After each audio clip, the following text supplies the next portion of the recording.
কিন্তু 10 বছরের টাইম ফ্রেমে যদি আপনি ইন্টারেস্ট রেট দেখেন 3% করে ব্যাংকের ইন্টারেস্ট রেট কমছে। তাহলে কি বললাম, 3 ধরনের এমআইএস হয় ব্যাংকে, পোস্ট অফিসে, এলআইসিতে। আপনি 3 ধরনের এমআইএস পাবেন এই 3টে জায়গা মিলিয়ে। একটা হচ্ছে গ্যারান্টেড এমআইএস, মানে প্রতি মাসে মাসে আপনি গ্যারান্টেড সুদ পাবেন, কিন্তু একটা লিমিটেড টাইম, মানে 2 বছর কি 5 বছর কি 7 বছর কি 10 বছর, তারপরে আর পাবেন না, তারপরে গিয়ে আপনাকে রিইনভেস্ট করতে হবে। আর সেকেন্ড যেটা আছে সেটা হচ্ছে আমি সারা জীবন ধরে একই সুদ পাবো, মানে আমি আজকের ডেটে যে সুদ পাবো প্রতি মাসে 1 লাখ টাকার জন্য যতদিন বাঁচবো ততদিন ধরে পাবো। শুধু আমি পাবো না, আমার পরিবারের যার নাম জুড়ে দেবো সেও পাবে। এটা হচ্ছে কি এমআইএস স্কিম। আর এর সঙ্গে আরেকটা এমআইএস স্কিমের নাম হলো যে আপনি একটু রিটার্ন রেট বেশি পাবেন, কিন্তু আপনি মারা গেলে আপনার পরিবারে কেউ, আপনি বা আপনার স্ত্রী পেনশন পাবেন, কিন্তু আপনারা দুজন না থাকলে বা আপনি না থাকলে পরিবারের কেউ আর মূল টাকাটা পাবে না। তাতে কিন্তু ইন্টারেস্ট রেট অনেক হাই। অনেকে ভুল করে ওই প্ল্যানটা নিচ্ছেন, কিন্তু মনে রাখবেন এই প্ল্যানে কিন্তু আপনার পরিবার কোনো কিন্তু প্রিন্সিপাল অ্যামাউন্ট ফেরত পাবে না। অর্থাৎ আপনি 10 লাখ টাকা প্রতি মাসে দিয়েছেন, তাহলে প্রথম এমআইএসে কি আপনি প্রতি মাসে মাসে সুদ পাচ্ছেন। কত বছর পাবেন? 5 বছর পাবেন। 5 বছর পরে যখন ব্যাংকে যাবেন দেখবেন সুদ কমে গেছে। এবার আপনি বলছেন তখন যা থাকবে তাই পাবো, কোনোদিনও বাড়ছে না, কোনোদিনও ব্যাংকে সুদ কিন্তু বাড়ছে না। যেটা বাড়ে সেটা হচ্ছে কি খুব কম সময়ের জন্য 50 পয়সা 25 পয়সা 1 টাকা বাড়িয়ে দিয়ে আবার কমিয়ে দেয়। কিন্তু 10 বছরের টাইম ফ্রেমে যদি আপনি ইন্টারেস্ট রেট দেখেন 3% করে ব্যাংকের ইন্টারেস্ট রেট কমছে। আপনি এক্সপার্ট, যে ফিনান্সিয়াল অ্যাডভাইজার এক্সপার্ট আছে, আপনি যাকে এক্সপার্ট মনে করেন তার সাথে কথা বলে আপনার রিটায়ারমেন্ট বেনিফিটের টাকাগুলোকে সঞ্চয় করুন।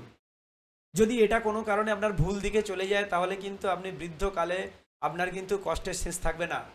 কারণ এই পেনশন স্কিমগুলো বিভিন্ন মডুল হয়। গ্যারান্টেড পেনশন হয়, সারা জীবন দেবে, আপনার প্রিন্সিপাল ফেরত দেবে। একটা আছে আপনি সারা জীবনের জন্য আপনি গ্যারান্টি পাবেন না, যে 5 বছরের জন্য বা 3 বছরের জন্য আপনাকে গ্যারান্টি দেওয়া হবে একটা সার্টেন টাইম। ভারতের আর্থিক যে ইতিহাস বলছে 1990 সালে যা ইন্টারেস্ট রেট ছিল বা 1991 সালে যা ইন্টারেস্ট রেট ছিল সেখান থেকে 3 টাকা কমে 2001 সালে কমে যায়। 2001 সালে যা ইন্টারেস্ট রেট ছিল 2011 সালে তার থেকে 3 টাকা কমে যায়। 2003 মানে 11 সালে যা ইন্টারেস্ট রেট ছিল 2021 সালে সেখান থেকে 3 টাকা কমে যায়। তাহলে 1991 কত ছিল? 14 ছিল। তাহলে প্রত্যেক 10 বছরে 3% করে সুদ কমে যায়।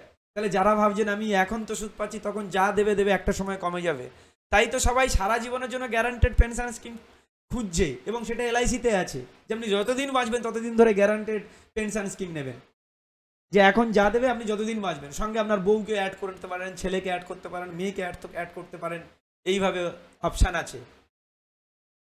আর একটা অপশান আছে যে আপনি যতদিন বাঁচবেন পেনশন নেবেন আপনি বা আপনার সঙ্গে যাকে যুক্ত করবেন, কিন্তু তারপর আর মূল টাকা নেবেন না, তাহলে আপনি একটু বেশি সুদ পাবেন।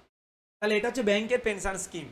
মিউচুয়াল ফান্ডে সেই স্কিমকে বলা হয় এসডব্লিউপি, সিস্টেমেটিক উইথড্রল, যে আপনি প্রত্যেক মাসে মাসে টাকাটাকে উইথড্রল করবেন। ধরুন একসাথে আপনি 10 লাখ টাকা দিয়েছেন, প্রত্যেক মাসে আপনি 5000 টাকা করে ওখান থেকে আপনি উইথড্রল করবেন। এটাকে সিস্টেমেটিক উইথড্রল প্ল্যান বলে।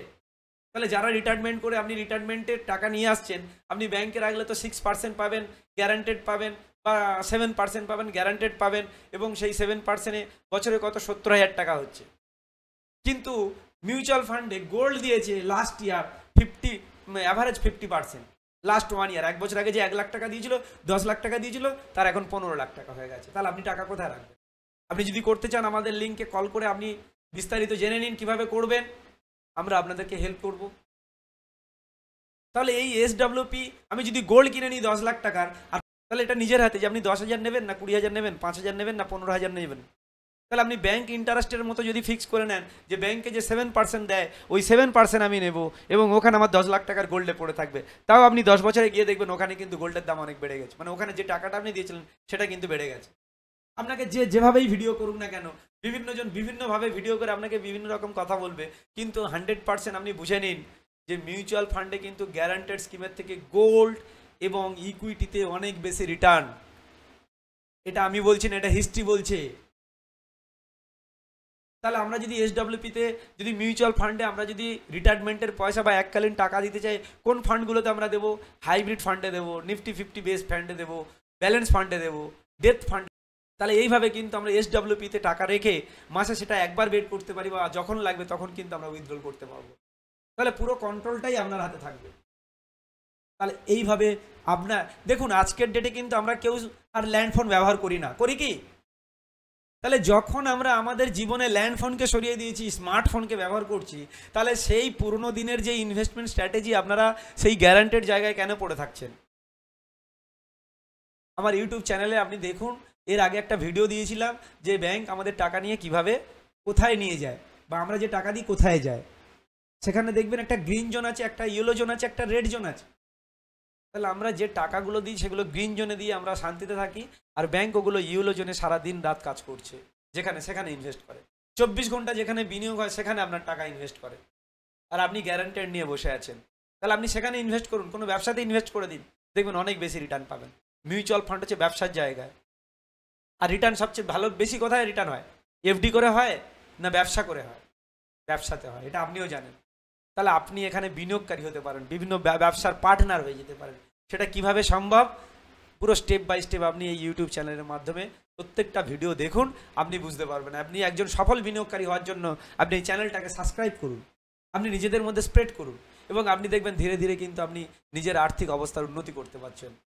আমরা এমন আপনাকে কিছু কিছু অর্থের ওপরে এমন কিছু কিছু সিক্রেট জিনিস আপনাদেরকে দেবো, যেটা বড় লোকরা করে কিন্তু গরিব লোকরা ভয় পায়, বা সেটা জেনেও করে না।